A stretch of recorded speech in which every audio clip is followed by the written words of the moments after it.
Hello મિત્રો, તો અમે એક નવી યુટ્યુબ ચેનલ બનાવી રહ્યા છીએ. એમાં અમે કોમેડી વિડીયો બનાવવાના છે અને એ કોમેડી વિડીયોના વ્લોગ્સ આ ચેનલમાં આવવાના છે. એટલે આ ચેનલ સબસ્ક્રાઈબ કરજો અને વ્લોગ ફૂલ કોમેડી છે, એટલે જોજો અને મજા માણજો. કેમ છો મિત્રો? તો અમે અમારો અત્યારે ટોપીનો વિડીયો અત્યારે બનાવીને ઘરે જઈ રહ્યા છીએ અને અમને બહુ મજા આવી, પણ અમને પાવડર બહુ કામમાં લાગી. પણ એ એક સત્ય ઘટના છે.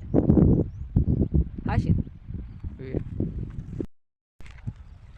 શેર કરજો, સબસ્ક્રાઇબ કરજો અને લાઈક કરવાનું ભૂલતા નહીં. ન ભૂલતા હાશી, નહીં ભૂલતા. એ સત્ય ઘટના છે. હા, સત્ય ઘટના ઘટના છે. સત્ય ઘટના. તમારા માના હમશે લાઈક કરવાનું ભૂલ